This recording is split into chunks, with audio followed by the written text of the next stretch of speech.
naturalmente a quem ainda não tínhamos visto, que é o caso da nossa amiga Gláucia, o marido, os pais do Vítor Rodrigues e todos os restantes que ainda não. E agora é que eu não vejo mesmo nada, tenho aqui um foco virado para os olhos. Agora não vou poder mentir, porque houve aqui um fenómeno de efeitos físicos e a minha esposa apareceu, mas vou tentar. Esperemos que depois do almoço ninguém entre em transe. Eu pelo menos vou fazer tudo para que isso não aconteça.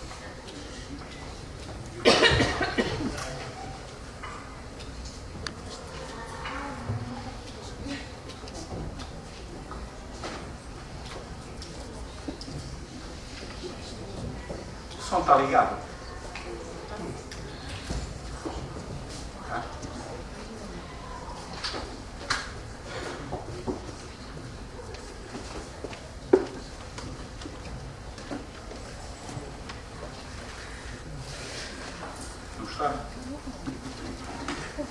Oh pai, o que são fenómenos espíritas? Bem, lá vou ter de explicar à minha filha. Os fenómenos espíritas são fenómenos tão antigos quanto o homem. Né? São aquilo que nós podemos chamar de fenómenos mediúnicos. Né? Desde que o homem é homem, que esses fenómenos existem. Uns mais simples, mais normais, e outros mais complexos, como neste caso. Mas esses fenómenos mediúnicos já vêm desde o tempo de Jesus. Jesus curava as pessoas utilizando o seu poder, utilizando a sua mediunidade. Podemos ver ainda também na história Joana d'Arc como uma grande médium. Ela ouvia as vozes que a guiavam e que a ajudaram a libertar a França. Outros espectros que aparecem em fotografias que não estavam lá no local quando se tirou. Tivemos, por exemplo, um dos precursores do espiritismo, o Andrew Jackson Davis, uma mediunidade fabulosa. Tivemos, por exemplo, os fenómenos de Hydesville, né, nos Estados Unidos, onde, através das batidas, se conseguia, o casal Fox, as meninas Fox, conseguiram entabular uma conversa com os espíritos. E houve muitos homens que pesquisaram isso? Se houve muitos homens que pesquisaram isso, então não houve. Olha, um deles foi o Allan Kardec. Não sei se conhece, um dia vais conhecer. O Pastor Rival, ele fez uma grande pesquisa sobre estes fenómenos, como já foi aqui falado. Mas depois dele houve muitos outros. Por exemplo, o Dr. Fred Henry Sigrid, eles até fizeram uma conversa, uma combinação com mais um amigo que dava determinadas mensagens e chegaram a fazer as mensagens cruzadas. E depois temos aqui todo um conjunto de pesquisadores, o Ernesto Bolzano, em Itália, César Lombroso, que castigou fortemente os espíritas na imprensa italiana, até que um dia a sua mãe se materializou como uma médium analfabeta e ele retratou-se numa publicação italiana, Luce e Ombra, dizendo, não, afinal aquilo que eu combatia é verdade. Daniel Douglas Home, um médium, não era espírita, mas era médium. Depois temos Alexander Aksakov, Charles Richer, Prémio Nobel da Fisiologia, Arthur Conan Doyle e tantos outros que pesquisaram os fenómenos espíritas. Talvez um dos mais marcantes fosse o Sir William Crookes, que foi presidente da Sociedade de Pesquisas Psíquicas de Londres, né? E que durante cerca de 18 meses fez materializações onde aparecia o espírito Kathy King através da mediunidade da senhorita Florence Cook. Depois, mais tarde, temos, por exemplo, o Dr. Hemendranath Banerjee, na Índia, que pesquisou cerca de 1100 casos de crianças que se lembravam de vidas passadas. O gentil engenheiro Hernani Guimarães Andrade, cientista espírita brasileiro, notável, um homem notável. O professor Erlendo Haraldsson, que tem um livro de parceria com um outro senhor, que eu não me lembro agora o nome, e tem um livro traduzido para o português, que é O que eles viram no Limiar da Morte. E temos aqui também o Dr. David Fontana, que foi presidente da Sociedade de Pesquisas Psíquicas de Londres. Atualmente penso que é vice-presidente, era professor convidado da Universidade do Algarve e da Universidade do Minho. e a doutora Anabela Cardoso, que é uma diplomata portuguesa. Ele fez várias pesquisas, não sendo espírita, com 4 médiuns em Inglaterra, o chamado caso Skoll. A doutora Anabela Cardoso e eu fizeram experiências interessantíssimas no âmbito da transcomunicação instrumental, com factos espíritas interessantes em Itália, onde um rádio a válvulas recebia comunicações de espíritos, supostamente já falecidos, e depois iam retirando as válvulas uma a uma e, apesar do rádio já não ter nenhuma válvula, continuava a dar comunicações. Depois temos também o Dr. Ian Stevenson, que regressou há pouco tempo ao mundo espiritual, um psiquiatra notável americano que durante 40 anos pesquisou casos de crianças que se lembram de vidas passadas.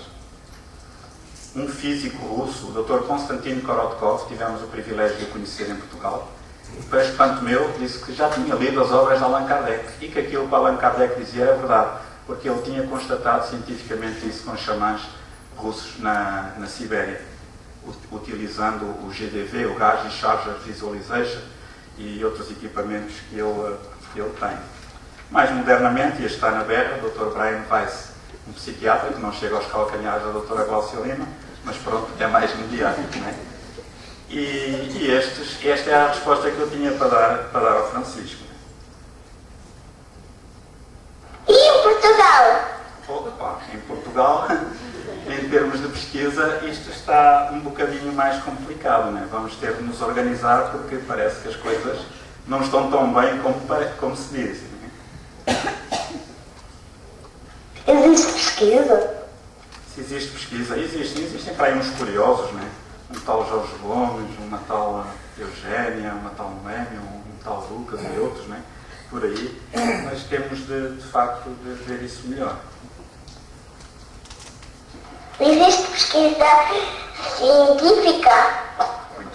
A pesquisa científica, de facto, tem estado um bocadinho parada. Da que nós conhecemos, a última pesquisa que houve, está na Berlinda, foi da doutora Glaucia, com uma bolsa que ganhou da Fundação Bial, em que ela fez pesquisas com médiuns, né? E pelos vistos parece que demonstrou que os médiuns eram pessoas normais, pelo menos a mediunidade não era uma patologia. Eu acho que sou a única exceção. Existe coletânea de casos? Se existe coletânea de casos, existem. Olha, temos aqui alguns interessantes para vos mostrar. Vamos ver. Este foi o caso, é um caso que está na página da ADEP, o caso do médico. Foi uma senhora que ia ao médico, muito nervosa, porque ela via coisas que mais ninguém via. Então ela estava na sala do médico, na sala de espera, para entrar, e quando a secretária chamava para entrar, ela dizia: não, mas estas pessoas todas estão à minha frente. E a secretária dizia: ela está tontinha toda, não está aqui ninguém. Não, é a senhora a seguir. E ela chegava lá: ó doutor, por amor de Deus, eu estou cada vez pior, tenho de dar mais comprimidos, uma dose reforçada, porque eu vejo pessoas que mais ninguém vê. E o médico lá lhe dava uns antidepressivos, uns calmantes, etc.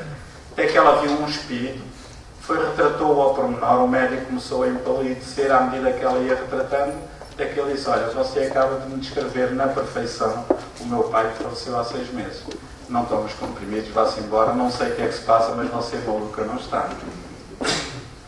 Temos aqui um outro caso muito interessante, que foi com o sobrinho da Julieta Marques, o João Paulo Marques Couto. Ele faleceu de acidente em Portugal e no dia 12 de março de 2000, a sua tia recebe uma comunicação, uma psicografia, supostamente ditada pelo João Paulo e recebida pelo médium Carlos Bachelli. E então ele assina João Paulo Marques Couto. Reparem a parecença, a similitude com a assinatura no bilhete de identidade, principalmente entre o J e o P. Mas o mais curioso é que ele assina com uma alcunha, Kefas. Ora, a Julieta garantiu o pé juntos que não tinha dito isso ao médium, nem ele sabia, era uma alcunha que ele tinha aqui em Portugal apenas entre os amigos. Nem estava tão pouco a pensar nisso. Este caso também é muito curioso. Foi numa outra visita de um médium brasileiro, a doutora Maria Lusa Vasconcelos, penso que foi na Figueira da Foz, em que ela retratou em transe, pintou a lápis, a crayon, esta imagem. Qual não é o espanto? Quem estava ao lado, e nesse dia, foi o primeiro dia em que ela teve contato com a Julieta Marques e com a mãe do João Paulo, está aqui na fotografia, Portanto, elas estavam ao lado a segurar nas telas e quando viram nem queriam acreditar. Foi uma dedicatória para a mãe. Depois, mais tarde, fomos encontrar uma fotografia do João Paulo que é de facto muito parecida com a médium. Não conhecia a tia, nem a mãe, nem muito menos o rapaz.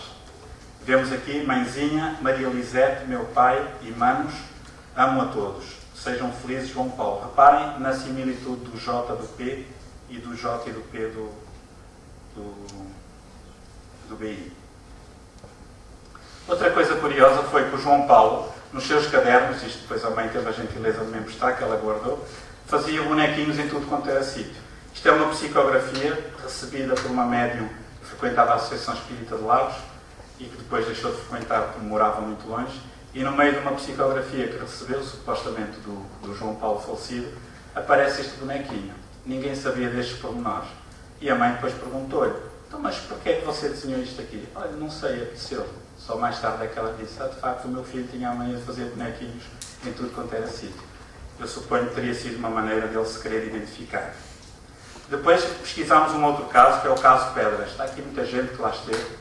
Esteve lá o Francisco Curado, o Vasco, a Alice, a Amélia. Foi um caso de poltergeist em Sintra, muito interessante. As moedas apareciam, botões, pedras, etc. Era um espírito que se manifestava lá na casa e que depois, a partir do momento em que foi doutrinado no centro espírita, as manifestações começaram a suavizar. Supostamente era de uma paixão anterior, o que os homens não fazem pelas mulheres, mesmo depois na outra vida, ainda continuam apaixonados. Quando nós estávamos lá a interrogar as pessoas na casa delas, estas moedas apareceram vindas do nada. Nós desconfiámos que aquilo tivesse ali alguma coisa feita. Então pegámos nas moedas, eu peguei nas moedas e fui pô-las na cozinha. Pusemos a porta a 45 graus, não havia mais ninguém dentro de casa. E as moedas, para saírem da cozinha e aparecerem novamente na sala como apareceram, tinham de fazer uma trajetória de 45 graus como fizeram. Uma delas, inclusive, já estava fora de circulação, que eram os escudos. O resto era euros. Noutra altura, peguei num colega meu, que na altura estávamos a fazer um curso da Força Aérea ali em Sintra, disse, olha, tu és a pessoa ideal para lá ir, tu não és crente nestas coisas, vamos lá visitar. Chegámos lá, fomos recebidos à pedrada, felizmente nenhuma pedra nos acertou, foi só no muro de chapa, e entretanto estávamos de olho, esse meu colega no marido e eu na mulher, ou vice-versa, já não me lembro, estávamos de olho, salvo seja, Estavas de olho na mulher. para que não houvesse nenhuma fraude. E o mais curioso era, esta é a história do isqueiro. O meu colega, o Morgado, ele fumava e estava cá fora. Nós tínhamos estado primeiro a conversar dentro de casa, lá na sala. Estando cá fora, as pedras caíam de vez em quando, do nada, outras vezes eram arremessadas. E o João Paulo, sabe, deixei o meu isqueiro lá em cima da mesa. E diz a dona da casa, eu também deixei o meu, mas deixa estar, eu vou buscar. Quando dá 2 passos para andar, a senhora estava para aí a uns 2 metros do meu colega, do João Paulo Morgado, o isqueiro caiu aos pés. Eles ficaram assim, ficámos todos boquiabertos. Esta foi para o Francisco Curado, isto foi uma cavilha, depois de muitos episódios que assistimos, à saída, o Francisco Curado diz assim, em jeito de brincadeira, bem, Pedras, agora podias fazer mais alguma para, antes de irmos embora. Esta cavilha tinha acabado de ser posta no parapeito da janela, na sala. Estávamos todos cá fora, não estava ninguém lá dentro. A Amélia está aqui, que assistiu, a Alice, e ele acaba de dizer aquilo e a cavilha cai aos pés. Né? Foi muito interessante. Isto é uma das pedras. Eram pedras ali, provavelmente. A casa era completamente isolada. Foi confirmado pela GNR, fomos ao posto da GNR de Sintra, eles confirmaram. O próprio jipe da GNR foi apedrejado por desconhecidos. Né? Falei com o próprio soldado da GNR que lá tinha ido. E vamos passar para outros factos espíritas. Este é o filho da Amélia, o Helder, que desencarnou de acidente, porque houve um senhor que trazia mais álcool do que sangue nas veias e foi contra ele. Mas isso são águas passadas. E então aconteceu uma coisa muito interessante. Houve uma altura, um médium, que disse assim, Dona Amélia, está aqui o seu filho. E ele diz que gosta muito de si, mas as mulheres, como são levadas a bregas, assim, não, isso não chega. Né? Então, se não foi assim, foi mais ou menos. E então o Helder disse assim, olha, fala na bicicleta azul. Mas para a Amélia a bicicleta não era azul. A bicicleta era prateada, porque os miúdos ele tinha pintado a bicicleta lá com aqueles sprays, etc. A primeira coisa que fez quando chegou a casa, a bicicleta estava pendurada, foi raspá-la para ver se ela de facto era azul. E era. Não é? Um outro caso também com o filho, o caso do burrinho. Isto é muito interessante. A Amélia teve um problema de saúde e andava a fazer um curativo. Tinha aqui um quisto por trás da... Não posso dizer isto, não posso. Por trás do pescoço, também já está dito, não digo. E então, ela foi fazer um tratamento. Ninguém sabia disto. Era um dia de palestra no nosso centro. Ninguém sabia que ela tinha que fazer o tratamento. E pelo que ela contou, estava lá com uma enfermeira e a enfermeira estava muito aflita, aquilo tinha um grande buraco e tal. E ela aproveitou para doutrinar a enfermeira e disse: não se preocupe, estamos aqui nós os quatro. Nós os quatro? Sim, eu, você e os nossos guias. Não, sabe, eu sou espírita e tal, pronto, lá foi fazendo uma introdução ao espiritismo, aquilo passou e ela foi contando a história do burrinho. Olha, trato bem do meu burrinho. O meu burrinho? Sim, não sabe a história do burrinho. Então e lá contou uma história que era uma altura que o Frei Leão foi ter com o Francisco de Assis e disse: Francisco de Assis, olha que temos aí uma pessoa que trata muito mal o seu burrinho. O Francisco de Assis ficou: o quê? Temos de chamá-lo, cara, não pode fazer isso ao animal. Pois é, ainda por cima é um grande amigo meu. Quem é? É você. Eu? Já não tenho nenhum burro. Não, o seu corpo. Você trata muito mal o seu corpo.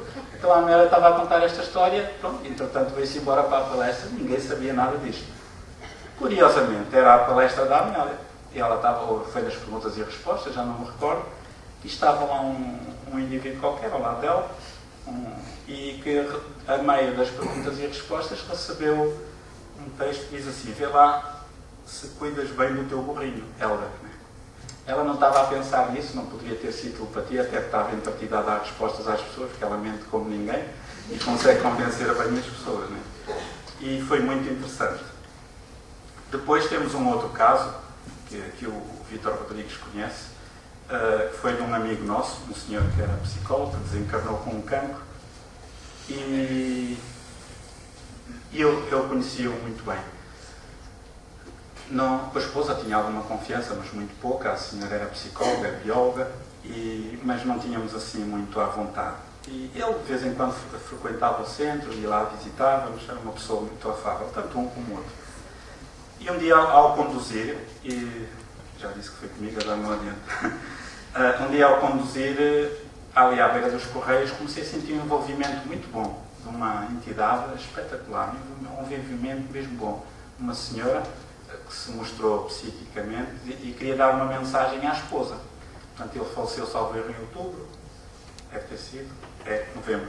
E estávamos em perto do Natal. Disse assim: agora não vou tomar nota que eu estou a conduzir, então eu vou contigo até casa. Chegou a casa, lá tomei nota e a mensagem era esta: Celestina, lembra-te quando a noite da solidão ameaçara de entrar-se no teu íntimo, que existe mais uma estrela no céu a brilhar e iluminar o teu caminho, a aurora. E aquilo desapareceu. Era uma maneira poética de dizer: olha, não te preocupes, o teu marido está bem. Mas eu não tinha coragem de telefonar e dizer isto à senhora. Lá fui da balada para o norte, ver os meus pais, passar o Natal e os sogros. Um dia antes do Natal senti uma força muito forte, eu tinha mesmo de telefonar. Como sou um bocado descarado, lá telefonei. Pensei assim: olha, a Aurora deve ser a mãe dela, a avó, qualquer coisa. E quando eu descrevi a senhora e expliquei como é que ela era, etc. E com isto ela disse: mas isso é uma amiga nossa que faleceu com cancro há 3 anos atrás. De facto, ela era muito ligada ao meu marido. Não é? Então, há todo um conjunto de factos espíritas que nós podemos... há um outro também muito interessante, quem não se lembra do Sr. Carlos Cordeiro.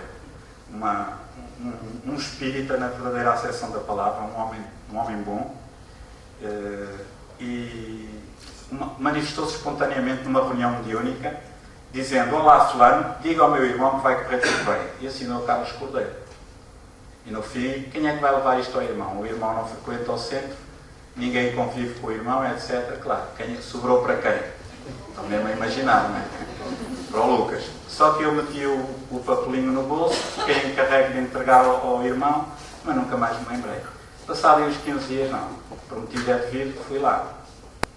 Quando o senhor viu a mensagem, começou a chorar de emoção. E então, ele pela data, ele viu que 2 dias depois, ele tinha sido operado ao coração. A mensagem devia ter sido entregue logo de seguida. Interessante, não é? Isto aqui, olha, conhecem esta jovem?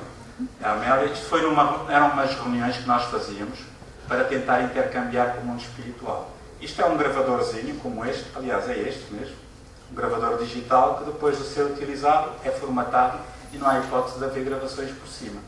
Então, qual não é o nosso espanto? Quando nesta reunião mediúnica nos apareceram duas gravações.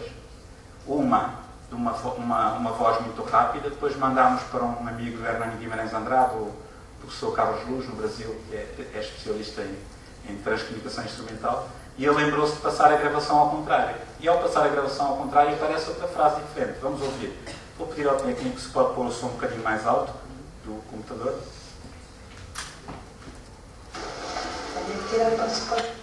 Aparece uma voz que parece dizer: tenho de tirar o passaporte, se calhar para outro sítio melhor. Tenho de tirar o passaporte. E isto passado ao contrário diz outra coisa. Pode-se procurar a encomenda. Se calhar, como às vezes nós pedíamos notícias de familiares desencarnados ou qualquer coisa, quem sabe a encomenda não seria uma informação que nós teríamos pedido. Foi um caso que aconteceu, nunca mais voltou a acontecer, mas não deixa de ser interessante. E depois temos um caso, também um outro, muito interessante que aconteceu em Braga, com um médium que está aqui presente, eu não vou identificar. Então, esse médium sentiu uma perturbação grande lá em casa. Ele e a esposa lembraram-se de fazer uma prece, orar um pouco e encaminhar o espírito para o centro. E à medida que o faziam mentalmente, esse médium via-se como a chegar ao centro. E viu um senhor de óculos a rir-se para ele. E eles falavam muito lá no centro num tal senhor Santos, que era um senhor que já tinha desencarnado há muito tempo. E o médium pensava que o espírito que ele tinha visto lá à porta, provavelmente membro do centro, no mundo espiritual, que fosse o senhor Santos. E, entretanto, as esposas, que são sempre mais perspicazes, assim, vamos ver aqui no computador as fotografias antigas. E então foi perguntando: o senhor Santos é este? É aquele? Então, este era o médium pensava que o senhor Santos era este. Foi o que viu, mas não, este era o senhor Abreu, que também já tinha desencarnado, que é o pai da Gorete, que está aí. Se eu tiver a mentir, ele diz-me, está bem agora. O senhor Santos era este, não é? É, pronto. E isto é muito interessante, porque não havia aqui o fator de sugestão, antes pelo contrário, não é? O médium estava sugestionado ao contrário, ele pensava que era este. Este foi um outro caso também muito interessante. Sofia Cardoso, uma jovem desencarnada, os pais inscreveram-se para estar cá, mas penso que não estão, ainda não os vi, pelo menos. Esta jovem desencarnou da doença e, entretanto, houve umas manifestações muito interessantes. A mãe é médica, pronto, o pai também é uma pessoa de formação superior, mas eles não eram espíritas, não acreditavam muito nisto, pelo que me parece. E, entretanto, pediram ajuda à Federação Espírita Portuguesa, tiveram alguns contactos e aconteceu uma coisa muito interessante. Esta senhora, que é Alda Albuquerque, que é a secretária da Federação, uma altura foi a um workshop em Paris, estava lá um médium francês que, sem saber de nada, levantou-se numa sala enorme, rabiscou lá, fez este desenho, levantou-se e foi ter com ela, sem a conhecer de lado nenhum. Ela até se pôs de lado porque pensava que o senhor queria entrar na fila para se sentar e disse: olha, tome, isto é para si, você sabe para quem é. A mãe tinha-lhe pedido para que, se ela conseguisse alguma informação através de algum médium em Portugal, da filha, né? E então é interessante porque aparece, é como que um espírito a desligar-se do corpo, né? E diz em francês, né? Não existe, a morte não existe, mas sim uma passagem doce, calma, né?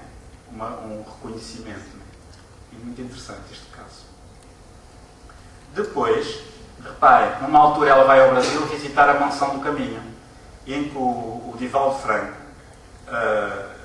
através de uma mensagem de voz, né, em Salvador, na Bahia, diz que ela, a filha, sempre quis ser médica e trabalhar na mesma sala com a mãe.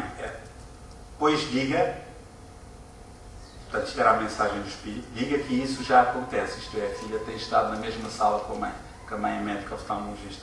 Ela já tem estado na sala de consultório da mãe a trabalhar com a mãe. Ninguém sabia deste pormenor. a doutora contou-me que não tinha partilhado este pormenor com ninguém. Isto era uma coisa só dela, né? Tinha uma ligação muito íntima com a filha. Então existem factos espíritas. Sim, claro que existem factos espíritas, já vimos aqui alguns, né? E existem factos espíritas em Portugal. Também existem. Temos aqui alguns catalogados, há muitos outros que não foram catalogados. Agora, põe-se a novas oportunidades, que é o que está a dar, não é? Não é propriamente uma propaganda ao governo, mas de facto nós temos novas oportunidades de pesquisar, não é? De coligir dados, não é? E de catalogá-los para os deixar aos nossos descendentes. Eu acho que é mais que uma obrigação, é um dever. Lucas. Estou a acabar. Precisamos estar bem atentos ao que nos rodeia, ok? Para podermos descortinar novas realidades. Se nós não estivermos atentos, muitas vezes fenómenos espíritas podem nos parecer banalidades, até rimem, é verdade. É preciso continuar a pesquisar. Ouviram? É preciso continuar a pesquisar. Okay? Reparem, todos estes factos, todas estas pesquisas, né?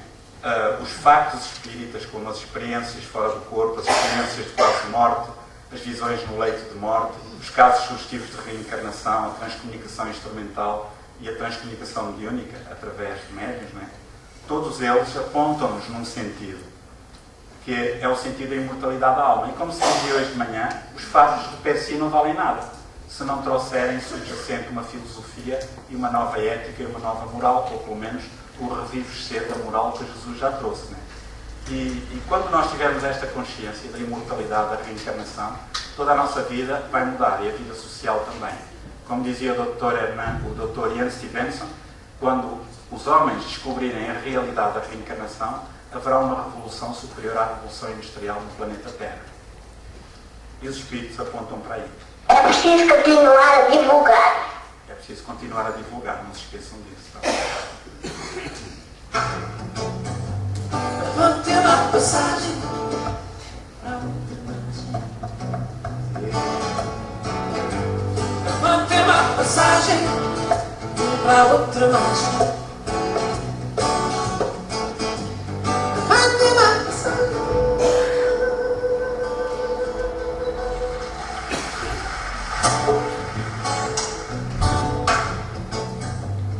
Vou ter uma passagem para outra margem. Vou ter uma passagem para outra margem.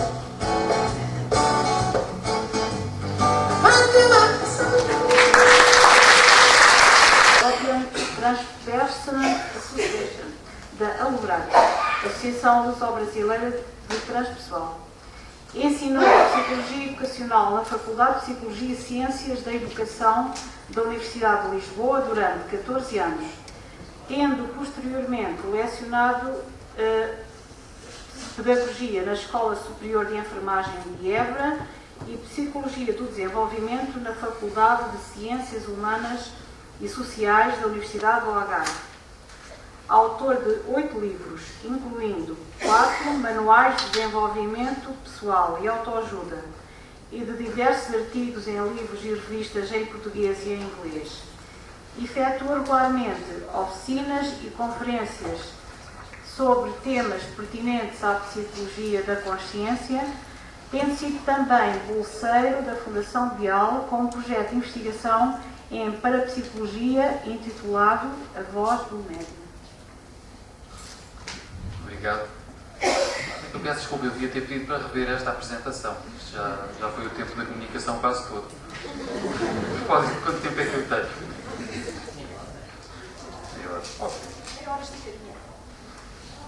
Vamos nessa. É 30 minutos. Ora bem, eu hoje, enfim, espero tornar-me moderadamente incómodo.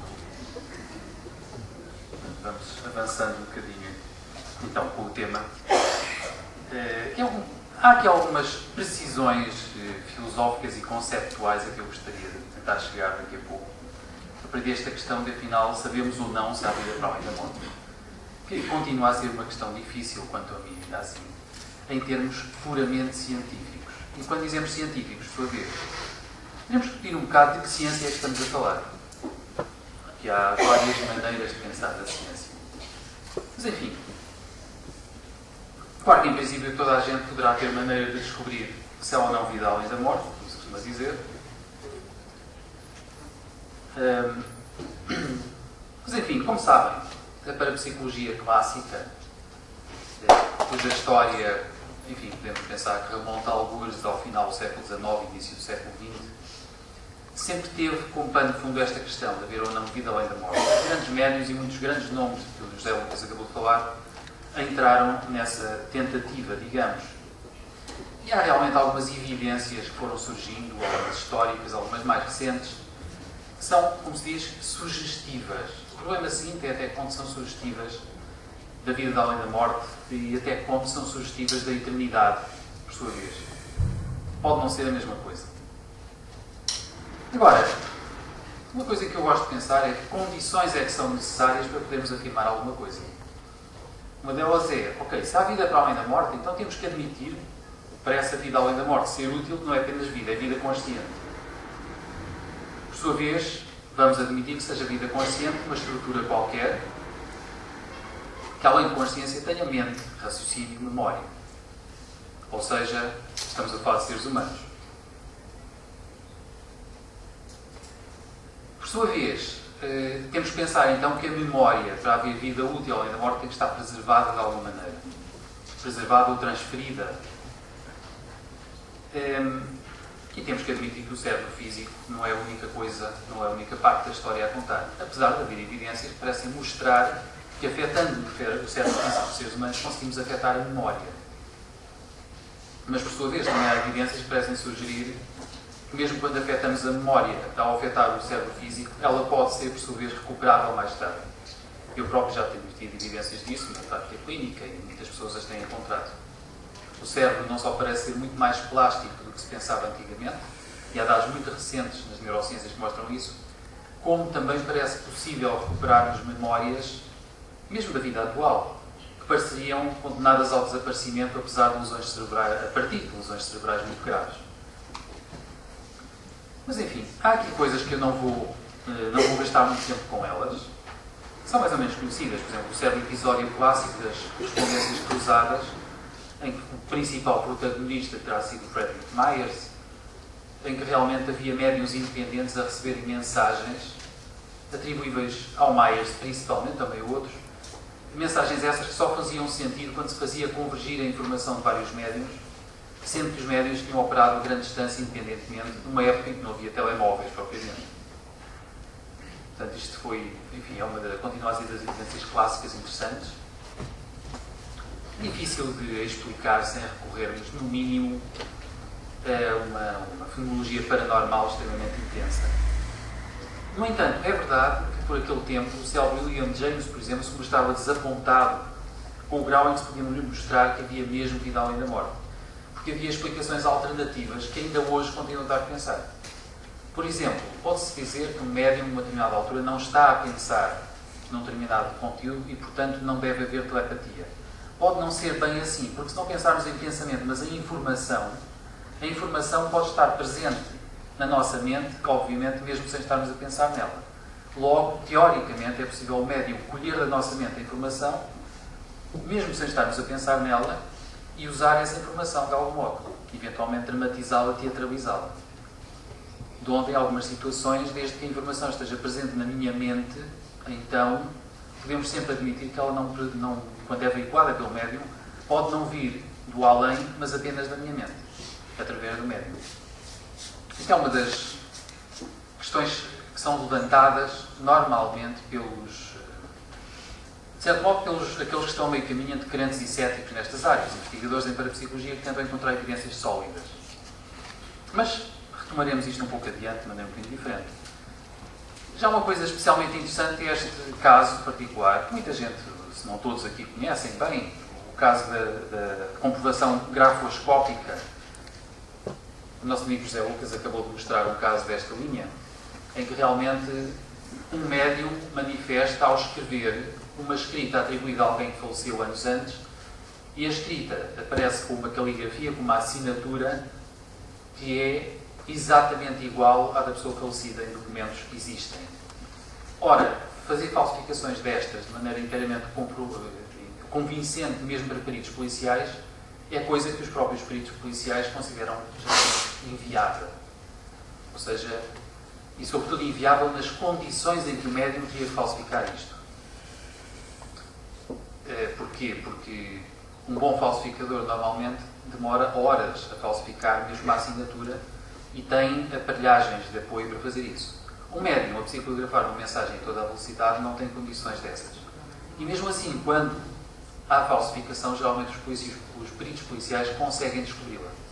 E há casos destes em que aparentemente não conseguiram. Portanto, isto é, digamos, uma evidência entre o físico e o psíquico que é muito interessante também. Recentemente há um caso, fiquei um bocado feliz, tenho a impressão que ninguém falou dele aqui, estudado pelo David Fontana, entre outros, o relatório Skull, que tem um certo peso nestas coisas, é interessante. Portanto, há um pequeno grupo em Inglaterra que apareceu com esta pretensão, que é a comunicação sistemática com entidades lá de lá, sendo que haveria muitas evidências físicas significativas da interferência de entidades espirituais. E houve investigação.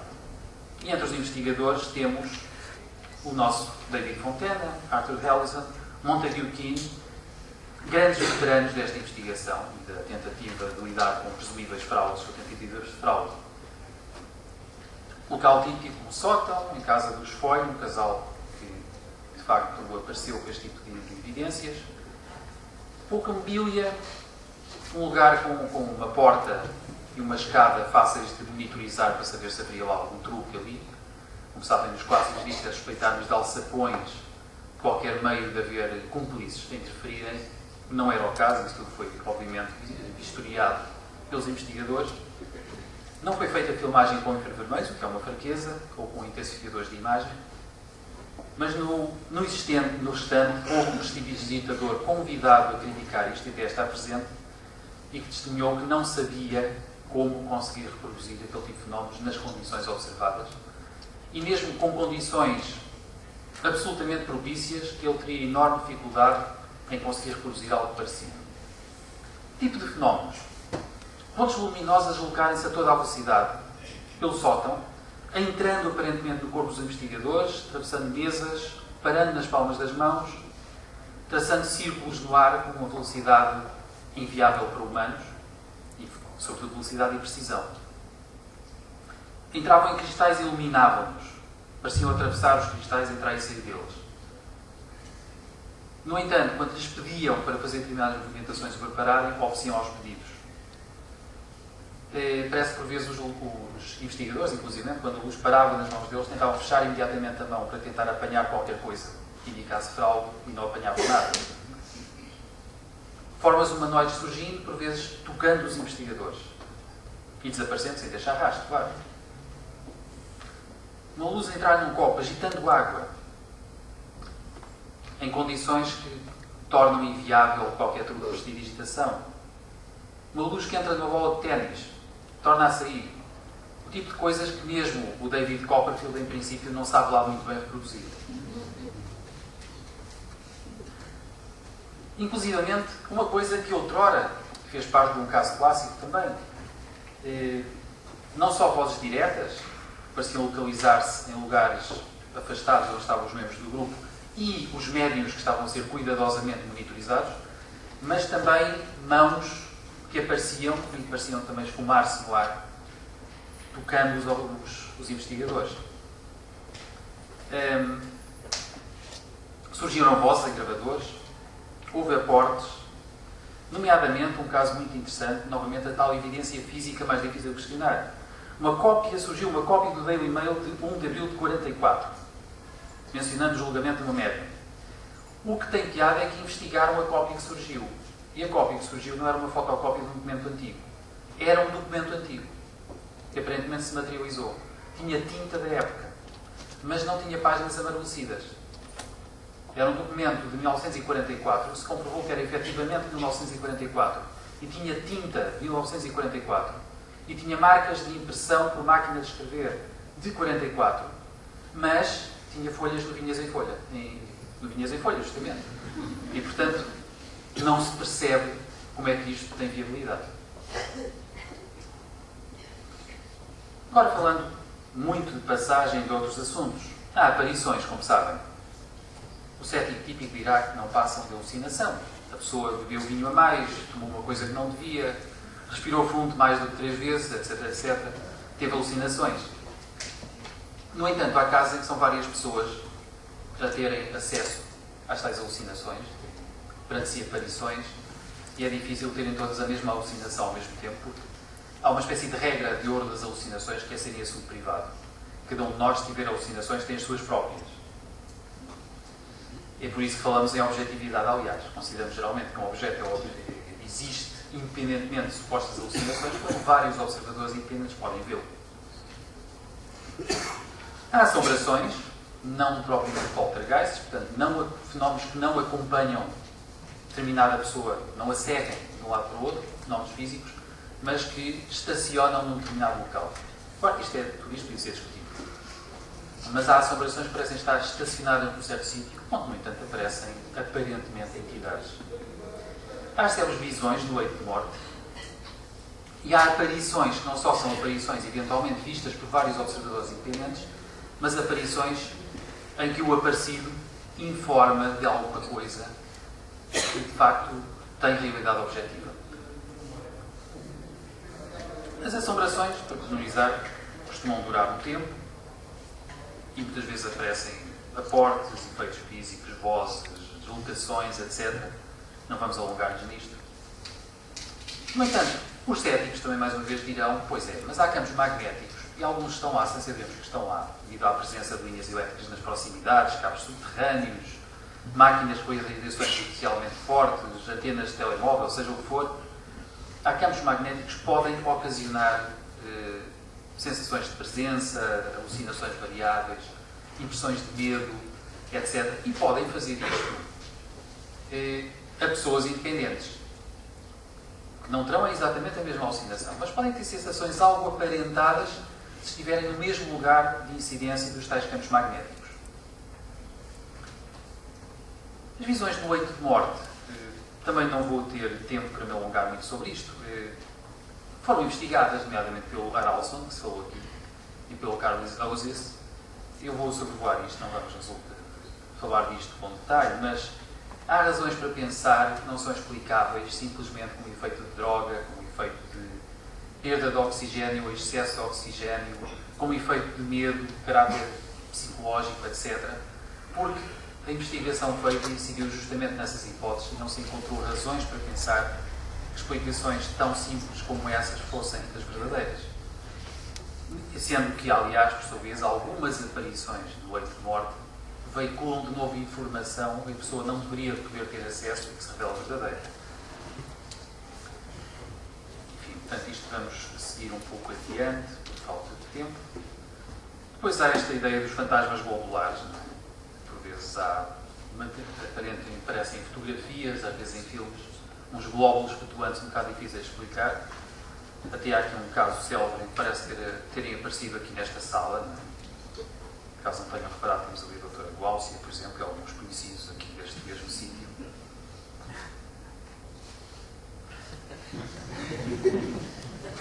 Isto é para não confundirem a doutora Glaucia com um globo. Depois, há as célebres experiências de quase morte. Isto, dispenso-me também de me pronunciar muito sobre isto, porque esteve aqui com o doutor Manuel Domingos, falou deste assunto. Claro, há também um debate possível acerca do grau em que elas podem evidenciar que há vida além da morte, porque, de facto, as pessoas podem ter experiências destas em condições que não implicam iminência forçosa da morte, e porque há maneira de produzir experiências, aparentaditas, submetendo as pessoas de novo a campos magnéticos, influenciando os lobos temporais do cérebro, produzindo-lhes uma certa perda temporária de oxigênio, etc. Mas são só aparentaditas, não têm a mesma riqueza e exuberância, nem o caráter informativo das experiências de quase morte, nem o poder de modificar a vida pessoal, relacional e o sentido existencial das pessoas perante elas. Mas eu vou também passar isto adiante. Enfim, depois tornaremos isto, se calhar, acessível às pessoas que queiram. vamos avançar um pouco mais. Muito rapidamente, só para dizer, de facto, as experiências de quase morte propriamente ditas que algumas pessoas vivem parecem muitíssimo mais ricas do que qualquer coisa que se consiga produzir artificialmente. Consegue-se que alguém tenha uma impressão vaga de estar num túnel, mas não se consegue que alguém faça uma revisão ultra rápida da sua vida de trás para a frente, com imenso detalhe em coisa de segundos. Também não se consegue que a pessoa tenha essa e outras experiências mentais de altíssimo rendimento num tempo recorde, e quando o cérebro devia estar feito no 8, incapaz de processar as coisas capazmente, quanto mais processá-las com uma velocidade e uma precisão que parecem ser um momento absolutamente alto na vida das pessoas. Portanto, há realmente aqui qualquer coisa que é bastante interessante, sugestiva, de que talvez possa mesmo haver algo de inteligente, consciente, com memória que sobrevive ao cérebro físico. Há os célebres casos tipo reencarnativos, já foram aqui falados, até por mim, portanto também não preciso me alongar assim muito sobre isso. Foram estudados, por exemplo, pelo Ian Stevenson e por outros investigadores. Os casos com marcas de nascimento, como sabem, são talvez os mais exuberantes sugestivos. Há marcas de nascimento correspondentes aos moldes de morte da pessoa que diz recordar-se da vida anterior e, por vezes, correspondem geograficamente na localização corporal à maneira como a pessoa terá morrido. E, às vezes, há a maneira de comprovar se a pessoa que alguém diz ter sido existiu, se morreu daquela maneira, se as cicatrizes da morte, geralmente violenta, corresponderam com as marcas de nascimento com que ela nasceu na presente vida, etc, etc. Então, isso é muito sugestivo. As regressões de memória, propriamente em consultório, por sua vez, vão um bocadinho bater ao encontro deste tema. Às vezes são muito sugestivas e, quanto mais não seja, independentemente do caráter probatório ou não que tenham, e às vezes não chegam a ter, porque nós não temos, não, por assim dizer, não esprememos as pessoas em busca de evidências, porque isso poderia ser contrário ao nosso interesse como clínicos e ao interesse da pessoa. No entanto, às vezes aparecem coisas bastante engraçadas. Mas isso também penso que irá ser falado, portanto também posso permitir-me ir adiante. A transcomunicação instrumental é uma área que eu via há poucos anos atrás muitos investigadores em parapsicologia verem com bastante desconfiança. Parece que neste momento estão mais abertos a elas, estão a começar a achar que há realmente algum fumo naquele fogo. E a ideia é justamente que aparecem algumas manifestações, bastante físicas por vezes, para as quais não se encontra explicação, e a explicação interessante parece fazer pensar realmente em entidades do lado de lá. Das vozes paranormais infinitas, é assim que a história começou, com o Raul Dias, nomeadamente, outros assim. Há vozes que aparecem em altos-falantes de rádios e televisores, e às vezes em aparelhos que deveriam estar avariados e incapazes de comunicar com qualquer estação emissora, pelo menos fisicamente conhecida. Vozes, por vezes, em ligações telefónicas, até em telemóveis, moderadamente. Vozes ou mensagens. Imagens fixas que também aparecem em alguns casos, para as quais não se consegue encontrar grande explicação. E claro que tudo isto, quando passa pela crítica dos céticos e dos ultracéticos, eles geralmente arranjam sempre maneira de tentar encontrar uma explicação alternativa, mesmo que um bocadinho esfarrapada. Enfim, também em computadores, claro. Por falta de tempo também não queria dizer muito sobre as pesquisas do Korotkov, que o José Lucas falou há bocado, mas ele realmente constatou que em alguns casos havia fenómenos que eram sugestivos. Sugestivos da sobrevivência. De que maneira? Porque ele estudou modificações na energia em torno de cadáveres durante as horas e dias após a morte. E havia flutuações que desobedeciam aos processos normais da decomposição cadavérica. Geralmente são processos monótonos descendentes. São perdas progressivas de energia. Não há picos de recuperação de energia, geralmente, num cadáver. A não ser que houvesse uma influência qualquer muito física exterior. Não costuma acontecer. Normalmente são processos de dissolução e de perda de energia monótonos descendentes. Ele encontrou alterações em relação a isto nas oscilações de energia da tal VDV, na visualização da descarga de gases, que corresponde à clássica fotografia Kirlian. Portanto, havia oscilações bruscas, ele estava a tirar fotografias sistemáticas de tempo em tempo às mãos de cadáveres. mas havia de facto variações, principalmente nos primeiros 2 dias. E estas variações pareciam ter a ver com a maneira como aquela pessoa tinha falecido. Quando era uma morte calma e por vezes esperada, e mais ou menos bem aceita pela pessoa, normalmente não havia praticamente oscilações. Quando era uma morte violenta, era frequente haver oscilações na energia, como se a pessoa retornasse por não aceitar bem separar-se daquele corpo. Morte inesperada, evitável, injusta, etc. Seria o caso onde apareciam coincidentemente emissões mais intensas. Portanto, isto parece fazer algum sentido com a hipótese de uma entidade aceitando melhor ou pior separar-se daquele corpo. Há pesquisas que têm sido feitas recentemente, por exemplo, nos Estados Unidos, no Institute of Transpersonal Psychology, nomeadamente, tentando retomar a tradição do psychomantium, que era uma espécie de câmara de comunicação com os mortos, usada na Grécia Antiga, havia mesmo oráculos dos mortos. E a ideia do psychomantium era criar, nomeadamente com espelhos, uma condição de pouca iluminação, etc., criar uma condição em que a pessoa relaxava, ficava a olhar para um determinado espelho, com condições de pouca luz, eventualmente acabava por conseguir entrar no estado e comunicava efetivamente com pessoas do lado de lá. Tenho tido experiências interessantes lá no ITP, no Institute of Transpersonal Psychology, sem, creio eu, considerar ainda que possam tirar dali evidências muito definitivas, mas de qualquer modo coisas muito interessantes. De qualquer modo, lembro-se que há bocado disse que há pessoas céticas que dizem que a alternativa à explicação para o surgimento de algumas informações através de médiums reside na telepatia, portanto o médium captaria telepaticamente informação na mente, por exemplo, dos familiares interessados. No entanto, a própria existência de telepatia já de si é uma bota difícil de descalçar, porque pode, em certa medida, fazer-nos suspeitar que se há telepatia, esse simples facto já mostra que talvez a mente seja extracerebral. Porquê? Porque normalmente quando tentamos impedir a telepatia de acontecer usando obstáculos físicos, campos eletromagnéticos, isolamentos acústicos, etc., etc., não só não impedimos, como até parecemos melhorar as condições de comunicação telepática. Fazendo-nos pensar que, por isso mesmo, talvez todo o fenómeno telepático não dependa de emissões eletromagnéticas, que seriam aquelas esperáveis de um cérebro, mas dependa de algo mais que não está ligado ao cérebro. Claro, tudo isto podia ser discutido. Mas pronto, eu vim aqui principalmente complicar um bocadinho. Portanto, vamos lá a isso. Temos aqui outra vez um computador desobediente que não passa a imagem que eu queria. Primeira complicação.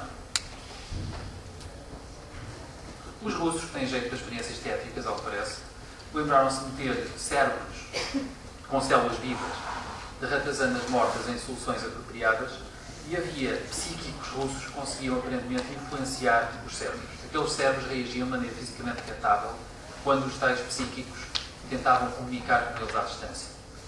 O que para alguns céticos faz pensar que, não, espera lá, afinal o cérebro sempre responde a umas coisas enquanto cérebro.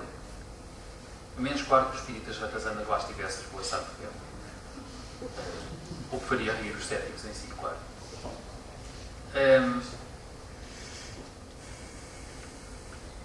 Justamente, o grande desapontamento passado do William James que eu falei foi esta ideia de que talvez as faculdades de percepção extrasensorial explicassem todos os casos que aparentemente demonstrariam a sobrevivência.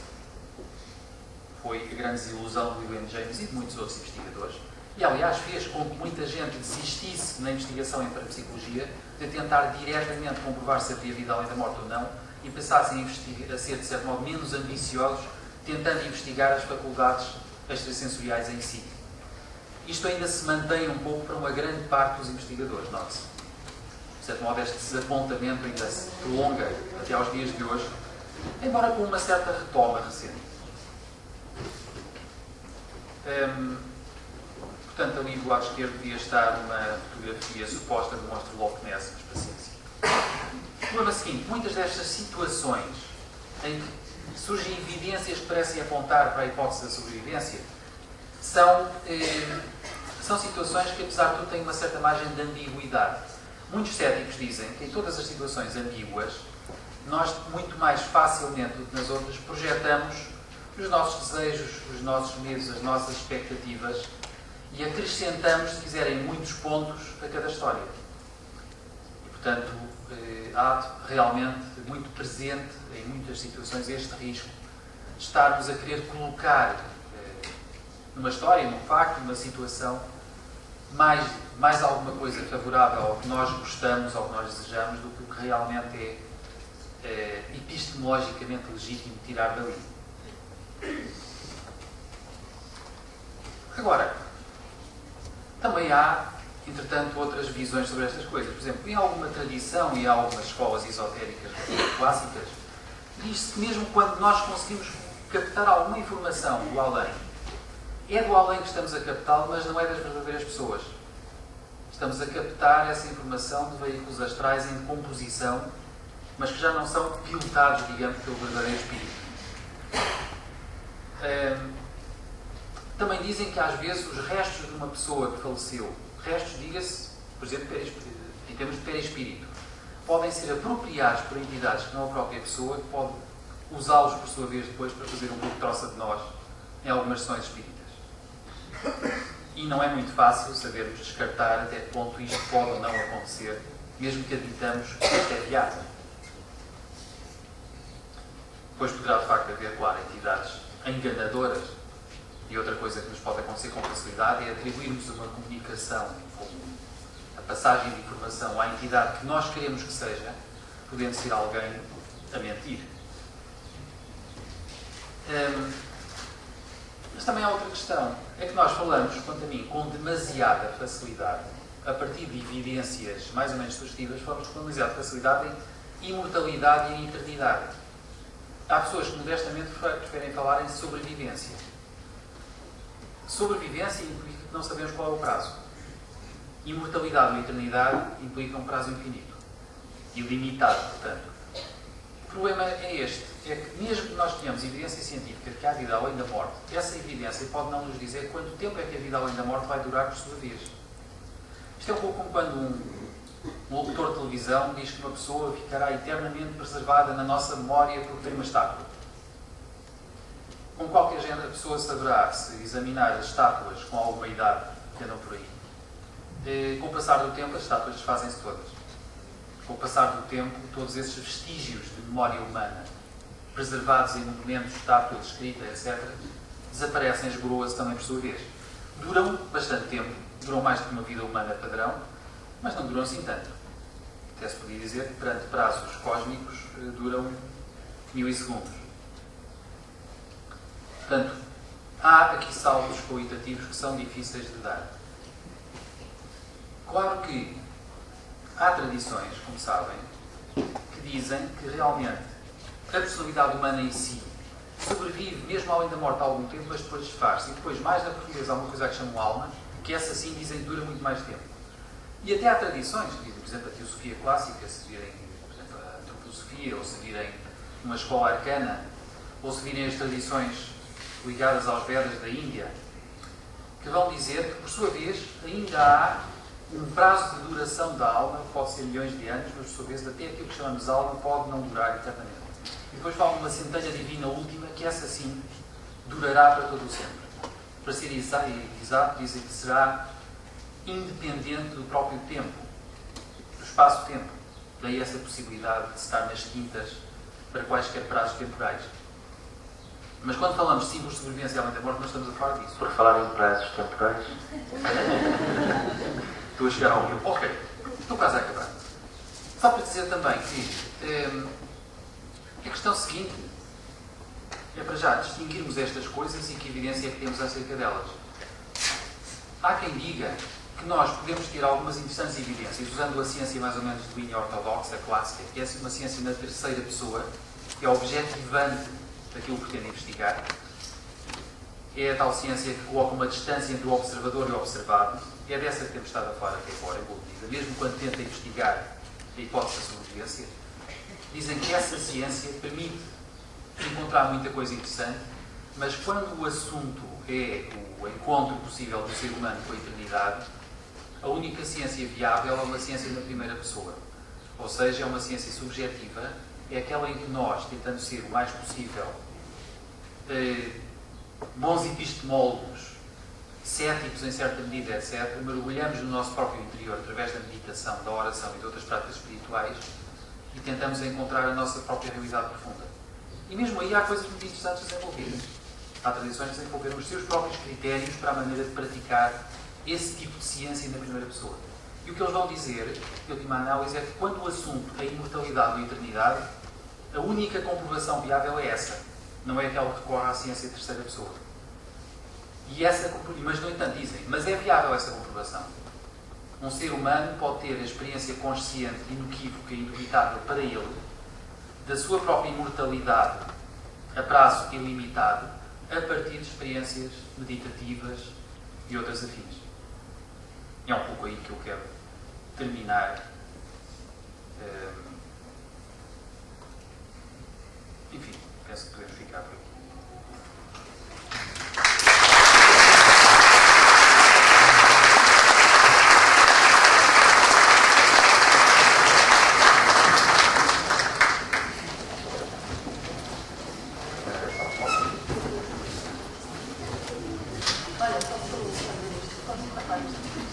Pode baixar? Pode.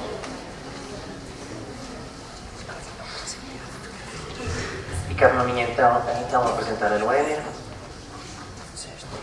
Para começar, alguém de quem sou amigo, que é a minha amiga. Que tenho... É recíproco. É verdade. Com quem tive o privilégio de dar os primeiros passos nesta doutrina. É administradora do Jornal de Espiritismo, técnica de contas, assistente domiciliária, é dirigente da Associação Sociocultural Espírita de Braga, é tesoureira da Associação de Divulgadores de Espiritismo de Portugal, é pesquisadora de fenómenos espíritas e formadora, palestrante espírita e orientadora de cursos gratuitos relacionados com o espiritismo. É responsável pela criação de cursos básicos de espiritismo em Portugal e pela criação do atual curso de Educação da Mediunidade a vigorar em Braga, na ASER. Está tudo? Está tudo. Ok. Então, boa tarde a todos. E eu hoje vou falar-vos sobre a importância, ou direi mais, a necessidade da educação da mediunidade nos centros espíritas como grande hipótese, como grande possibilidade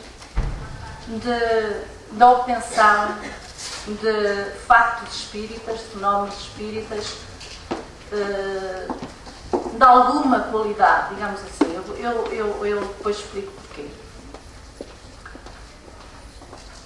Portanto, o objetivo desta minha intervenção será exatamente esse, através de cursos da educação da mediunidade, nós conseguirmos compilar, conseguirmos de alguma forma estudar até à exaustão factos espíritas. É claro que falar de factos espíritas, e eu não vou alongar-me nisso porque já aqui se falou muito, é algo, os factos espíritas, os fenómenos espíritas existem desde todo o sempre, desde sempre e em todas as latitudes. Mas existem porquê? Porquê é que existem? Ora, por um motivo muito simples, porque existem médiuns. E como existem médiuns desde sempre, então também existem fenómenos espíritas desde sempre.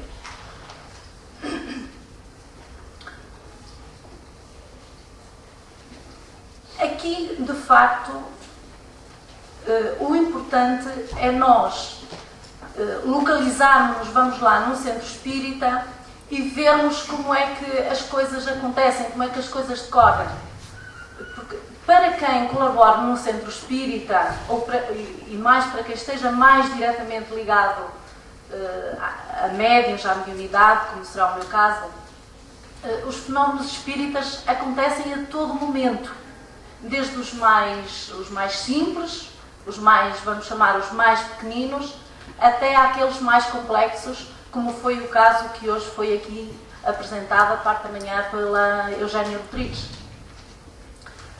Portanto, falarmos nós nesses factos, se calhar nem será o mais importante.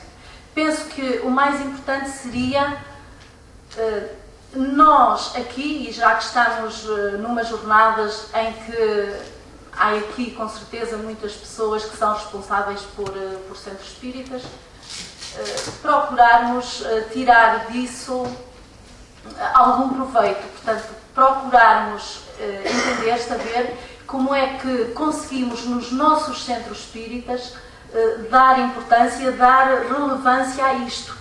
E um dia, numas próximas jornadas, daqui por um ano, daqui por 100 anos, não interessa, mas quanto mais próximo melhor, não estarmos a falar dos clássicos de outros países, mas falarmos dos clássicos portugueses, daqueles que nós conhecemos melhor e se calhar casos mais relevantes, mais interessantes do que aqueles que nós vemos relatados nos livros clássicos. Como sabemos, no Centro Espírita, e especificamente no Centro Espírita que eu colaboro, nós temos acesso a este tipo de fenómenos a partir do momento em que as pessoas, e se calhar é aí que começa o processo, em que as pessoas vão ao Centro Espírita para pedir ajuda, através de uma reunião de atendimento. Por norma, eu poderia dizer, sem ter muito receio de errar, que entre os 80% a 90% dos casos que surgem nos centros espíritas têm que ver com isso.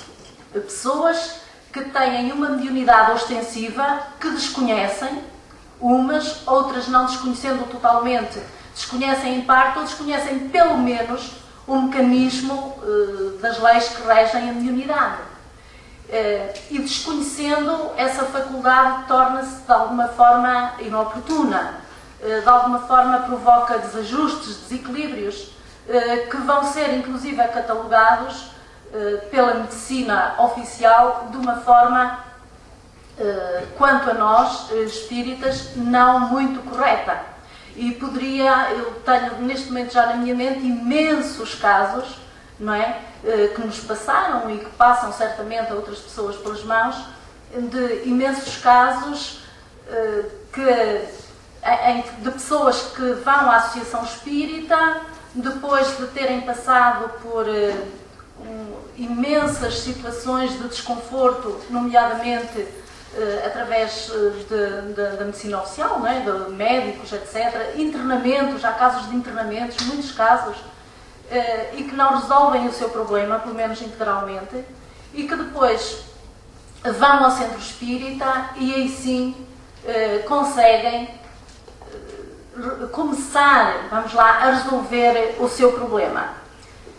Isto que nós presenciamos desde a primeira hora que contactamos com essas pessoas, com a maior parte dessas pessoas, são de facto fenómenos espíritas, nada mais do que isso. Depois, a questão aqui é que cada associação o que é que deve fazer relativamente a estas pessoas. E aqui é que poderá haver grande diferença entre o Centro Espírita ou entre qualquer outro tipo de acompanhamento. Ou até entre vários centros espíritas, não é? Porque nem todos têm o mesmo tipo de orientação. Daí que nós ressalvemos, e de que maneira, os cursos de educação da mediunidade. Porque quando a pessoa com essa mediunidade descontrolada, que gera problemas do foro psicológico, muitas vezes até, e que cujos sintomas muitas vezes são confundidos com sintomas muito semelhantes, doenças do foro mental, psicológico, etc., se forem acompanhadas, quando começam a ser acompanhadas pelo Centro Espírita, e elas têm possibilidade de começar a estudar Espiritismo, têm possibilidade de fazer um percurso a partir daí, e e mais tarde começar a estudar especificamente o campo da mediunidade, essa pessoa vai ter a oportunidade de se educar lentamente, porque não existem médiuns 100% educados, é evidente, porque isso tem que ver com a pessoa, tem que ver com o ser humano, e nós estamos, portanto, também em constante aperfeiçoamento, e a mediunidade acompanha naturalmente esse ritmo, já que é uma faculdade orgânica, já que é uma faculdade que tem que ver também com o espírito e que tem que ver com a nossa evolução.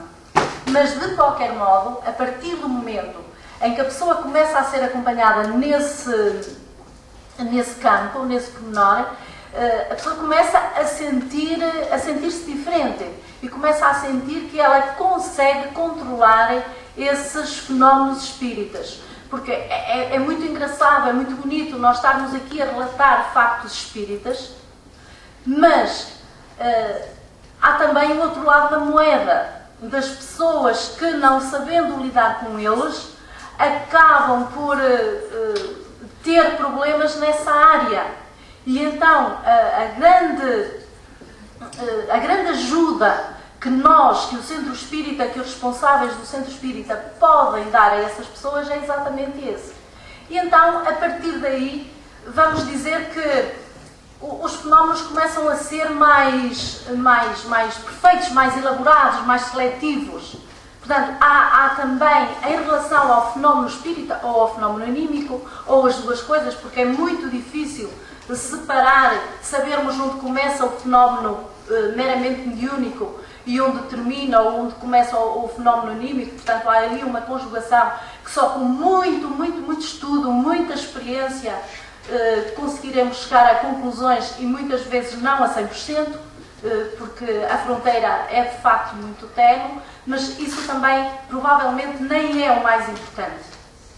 O importante de facto é que, à medida que a pessoa, o médium neste caso, vai tendo a possibilidade de ser acompanhado na educação da sua mediunidade, o fenómeno torna-se cada vez mais sutil, mais interessante, mais completo e, portanto, deixa aquela carga de perturbação e muitas vezes até só de ligação com espíritos que produzem determinado tipo de fenómenos, se calhar não tão interessantes. E porquê? Porque a pessoa está de facto perturbada, está naquilo que nós podemos dizer em linguagem espírita, está obsidiada, não é? Porque há ali de facto uma perturbação. E só depois de ultrapassar essa fase de perturbação, portanto, quando a pessoa começa a ficar mais harmonizada consigo própria, é que aí sim o fenómeno vai ocorrer de uma forma mais tranquila, mais natural, mais espontânea, mais rica de pormenores, porque o médium ele já participa ativamente no fenómeno. Ele de alguma forma já consegue educar o próprio fenómeno, controlar, conduzi-lo, ou pelo menos ajudar a conduzi-lo.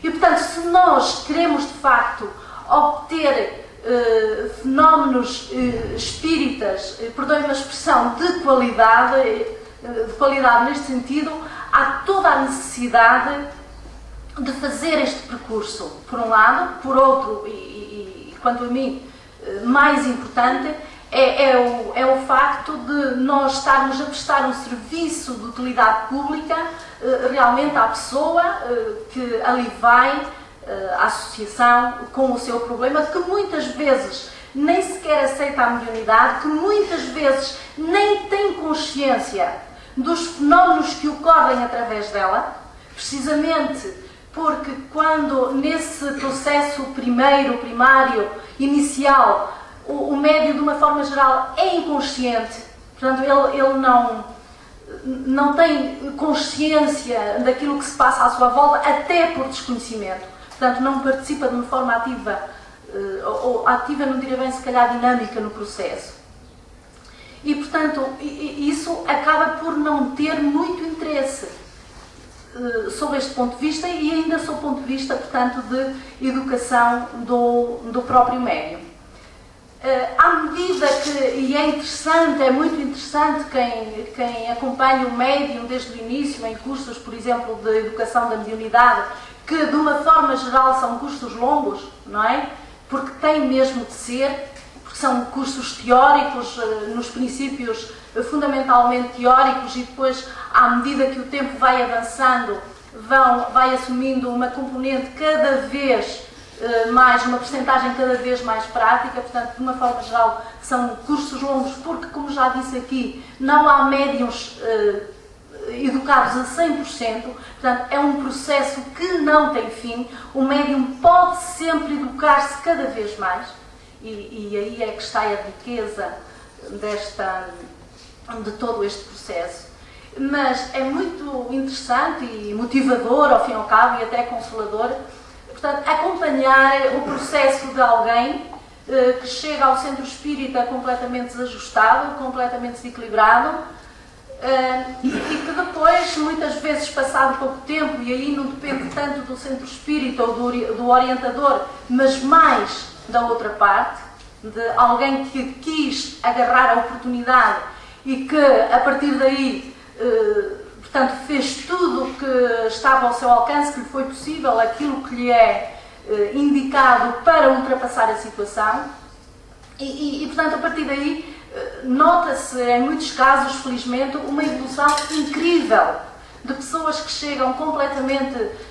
Por exemplo, estou a lembrar-me neste momento de um exemplo que foi dos primeiros, e portanto já há bastantes anos, nos inícios da década de 80, uma senhora que felizmente continua a frequentar o nosso centro espírita, uma senhora que apareceu lá na associação, numa reunião de atendimento, muito mal, ela era considerada uma doente mental, já tinha feito vários internamentos, até em mais do que uma casa de saúde para doentes mentais, e essa senhora, portanto, apareceu lá num estado lastimável.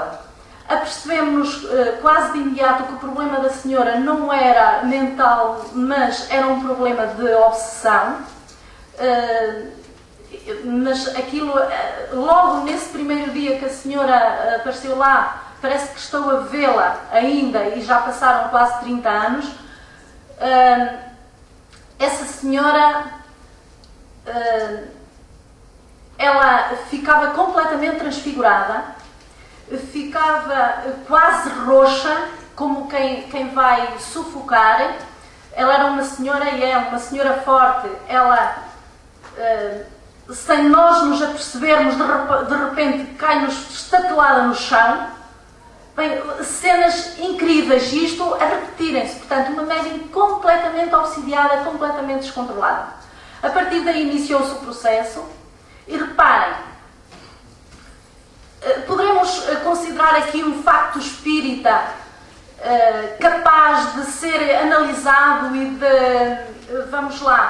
e de poder com ele testar a sobrevivência da alma, que é um dos objetivos, não é? Dos fenómenos espíritas. Se calhar não, porque aquele caso, quem o apreciasse, mesmo um espírita, poderia concluir que era uma pessoa que estava com uma alucinação ou que estava com qualquer outro problema do foro psicológico ou mental, não é? Porque praticamente nem sequer havia possibilidade de tal a perturbação de verbalização. Portanto, o espírito nem sequer conseguia comunicar-se, precisamente porque a perturbação era muita e porque a médium em causa não estava minimamente educada. Ela nem tinha consciência do que se passava. Portanto, numa situação destas, nós não teríamos possibilidade de abordar, de fazer um estudo sobre um facto ou sobre um fenómeno espírita. No entanto, essa senhora teve possibilidade de começar a estudar, frequentou várias turmas, vários cursos, etc., ao longo dos anos, até que chegou a uma altura em que ela estava minimamente educada, portanto, minimamente capaz, para integrar uma equipa de intercâmbio mediúnico, e assim ela recebia fenómenos espíritas de qualidade. Isto é, onde era possível testar determinados dados, e muitos, e ao longo do tempo, com certeza. Portanto, isto prova, este é um dos muitos, centenas, se calhar milhares de casos que nos passam pelas mãos e que passaram pelas de muitos das pessoas aqui presentes, com certeza. Portanto, que prova que, de facto, o caminho é mesmo a educação, é mesmo o estudo. Portanto, é termos essa consciência para que, a partir daí, nós consigamos, com um médium minimamente educado, portanto, em condições já, não direi perfeitas, porque perfeitas não existem, mas razoáveis, para, a partir daí, sim, poder ser estudado um fenómeno, como aconteceu, repito, por exemplo, aquele que foi enumerado, que foi falado hoje pela Eugénia Rodrigues da parte da manhã. Portanto, isso foi possível porquê? Porque havia médiuns no processo de educação mediúnica. De outra forma, não seria possível. E então, é nesse decorrer, nesse caminho que se inicia com a ida da pessoa, do médium, ao centro espírita, até alcançar um determinado patamar de equilíbrio, que acontecem os vários tipos de fenómenos espíritas. E são imensos, variedíssimos, e é até muito engraçado verificar que eles se vão aperfeiçoando, não sei se este será o termo mais correto, mais exato, mas que se vão aperfeiçoando à medida que o médium vai evoluindo na sua mediunidade, que o médium vai aperfeiçoando, que vai controlando, que vai educando a sua mediunidade. É muito interessante mesmo.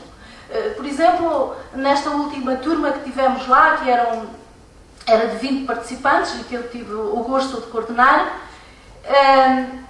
lembro-me perfeitamente de questões que colocavam e mesmo de factos que aconteciam com determinados médiuns desses 20 participantes, que eram muito, portanto, eram factos muito singelos, muito incompletos, se quisermos dizer, e até muitas vezes factos que aconteciam e que os médiuns ficavam um bocado desorientados, desarmonizados, etc. E, portanto, que ao longo do tempo isso foi evoluindo. Ao ponto de, quando chegaram ao final do curso, que já terminou em outubro passado, em dezembro, salvo erro, portanto, quando chegarem ao final do curso, estarem já mais ou menos senhores do seu papel. Não quer dizer que possam ser considerados médiuns já educados. O ideal seria que eles continuassem integrados em cursos de educação da mediunidade. Esse seria o ideal, para bem dos fenómenos espíritas, para bem deles próprios, do seu próprio equilíbrio, para bem de todos, para bem de toda a gente. Porque, por exemplo, posso relatar-vos um caso de um desses integrantes que há pouco tempo, há 2 semanas, ele telefonou-me e disse-me: Noémia, eu estou quase em pânico, eu preciso de falar contigo. E então lá marcámos encontro e o que é que tinha acontecido? Ele tinha visualizado uma situação muito dolorosa de mortes, uma situação que ele não conseguia ainda identificar perfeitamente, mas vinha-lhe à ideia o dia 18, vinha-lhe à ideia, isso ele não tinha dúvidas nenhumas, a cidade do México, e vinha-lhe à ideia, e ele partilhou comigo, e dizia: Noémia, só me diziam pandemina, e eu: pandemina? Mas eu não conheço esta palavra. Pandemina? Não será pantomina? E ele: não, pandemina. E eu de repente assim: não será pandemia? E ele: é isso, pandemia. O que é isso? pai, eu só sei que havia ali pessoas com uma doença esquisita, não sei o quê e tal, uma coisa assim um bocado confusa. Eu disse, olha, eu não te vou dizer o que é pandemia, tu vais ao dicionário e vais chegar às tuas próprias conclusões. Mais tarde ligou-me, nesse próprio dia, ligou-me a dizer, olha, já sei o que é, e é mesmo isso, não tenho dúvidas. Bem, vocês sabem o que é que aconteceu, não vale a pena dizer o resto. Portanto, isto era, pronto, depois de ter acontecido, ele ligou-me, não é, afinal, e não sei o quê. O que é que se deve fazer nestas situações? Assim, meu Deus, então tu estiveste num curso durante tanto tempo e nem sequer conseguia ensinar-te isso. Pronto, a brincar, não é?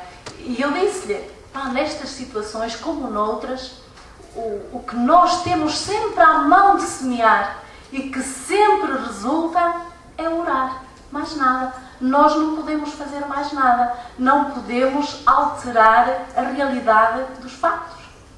Mas quando nós oramos, e orar é uma ligação o mais perfeita possível, às esferas o mais superiores possível, nós ficamos como que protegidos, como que imunizados, como que envolver-nos numa capa protetora que nos vai ajudar, que nos vai proteger de males maiores. Então, a oração é sempre o melhor recurso.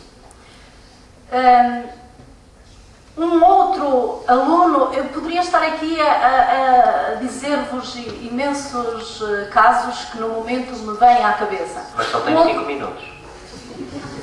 Então não podem ser mesmo muitos. Mas só partilhar isto também convosco. Um outro, também ao longo do curso, foi no ano passado, salvo erro, no ano passado no verão, também veio ter comigo muito preocupado a dizer, mamãe, eu estou em pânico, porque alguém me disse, o Espírito disse-me para ele dizer ao meu cunhado que não deve ir para férias para o Algarve. E como é que eu lhe vou dizer? Ele não vai acreditar em mim, mas se eu for, vai acontecer uma chatice muito grande. Então, mas vai acontecer uma chatice muito grande porquê? Porque ele tem um bypass e ele vai ter um problema na viagem e provavelmente vai desta para melhor. O que é que tu achas? Achas que eu devo avisar? O que é que achas que eu devo fazer? E eu disse, meu filho, ora. E depois, os espíritos que façam o resto. Tu, ora, faz a tua parte e não te preocupes com mais nada. Bom, entretanto, vem o dia da viagem do cunhado, disse-me ele mais tarde, do cunhado, ele preocupadíssimo porque as orações não tinham subido o suficientemente alto para evitar que ele fosse para o Algarve, mas quando estava a abastecer o carro num posto de gasolina, dá-lhe um ataque cardíaco, teve de ir para o hospital e já não foi para o Algarve e, portanto, safou-se. Bom, muitos casos que vos poderia contar, mas que me vou ficar por aqui para dizer-vos que, de facto, nós, responsáveis dos centros espíritas, pessoas ligadas a esta questão da mediunidade, devemos... A questão da mediunidade, os fenômenos, quando há intervenção do médium ou a pessoa, tem a ver com a psicologia sinestésica, aquela coisa da pandemia, por exemplo. Sim. Para ser mais claro, que o bando deve ser o urso. Eu não estou a perceber, Tomás, desculpa lá. Faça mais claro. Faça mais claro. Que às vezes falta clareza, não é? Na intervenção falta clareza. Pois, se calhar foi o meu caso. Peço desculpa, já agora. Eu não sei, eu acho que falta clareza. Eu acho que ninguém percebeu nada. Provavelmente. Falta clareza. Então, para ser mais claro, para concluir a sua palestra, eu gostaria de contar uma pequena parábola, que é justamente para que as pessoas, os médiuns, quando forem fazer as suas intervenções, pensem muito bem nisso. Quando o Optus estava debaixo de um grande dilúvio, eu não sei se vocês sabem que o dilúvio aconteceu em Óbidos. Estava debaixo d'água e havia um barqueiro que conduzia um barco, era um homem do povo, era um homem simples. E a Noêmia, essa senhora, que acabou de fazer a palestra aqui, ela foi atravessar o barco, porque do outro lado de Óbidos era Braga nessa altura. E ela foi atravessar então o rio e perguntou assim ao barqueiro: o senhor sabe o que é pandomia? E o barqueiro não sei não, senhora. Pois a senhora já perdeu a metade da sua vida. Aliás, o senhor perdeu a metade da sua vida. O barqueiro permaneceu calado. E a Noêmia também. 5 minutos, Braga era longe. Daqui a 5 minutos, a Noêmia perguntou para o barqueiro: o senhor acredita na imortalidade da alma? Não sei o que é isso não, senhora. Pois então o senhor perdeu a metade da sua vida. O barqueiro ficou calado, ela também, mais alguns minutos, porque Braga era longe. Mais adiante, ela pergunta: o senhor é um espírita convicto, como Ulisses? Ele disse: não sei se sou não, senhora. Pois então o senhor acaba de perder metade da sua vida. Barqueiro calado.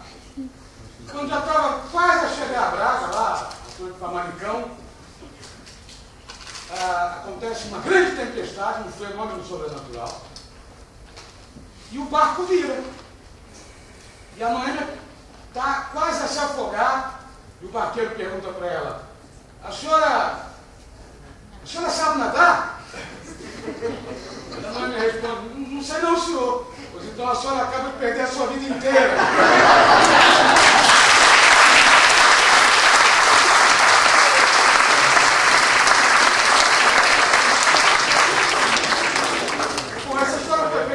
Encomenda, quando o Lucas me pediu para contar uma história, eu podia inventar uma história assim que se adaptasse ao tema. Agora, só para fechar, senão vai dizer que eu contei pouco, trabalhei pouco, eu vou contar uma pequena parábolazinha que eu fiz ontem à noite, por causa da hospitalidade que fui recebido aqui em Óbidos. Principalmente, eu não sei se vocês conhecem, existe um hotel aqui em Óbidos, que é o único hotel de 6 estrelas do mundo. Ele chama-se Raquel Palace Hotel. Eu não sei se vocês conhecem a Raquel. Ela está aqui? Está ali a Raquel, a dona do nosso hotel. E, portanto, havia um brasileiro que hospedou-se no hotel da Raquel. Era um brasileiro, era também um casal muito simpático, que eram os pais do espírita convicto. Eu preciso nem dizer quem era. Estavam todos hospedados no hotel da Raquel e, quando foram embora, o que aconteceu? A Raquel, para além de hospedá-los assim, muito bem, resolveu dar uma pequena lembrança para que esse grupo se lembrasse, se recordasse com carinho os dias agradáveis que passaram em Óbidos na altura das jornadas de cultura espírita. E Raquel então pegou uma pequena pedrinha, apontou para a pequena pedrinha, e essa pequena pedrinha transformou-se numa pequena pedrinha de ouro. Mas os visitantes, que não eram muito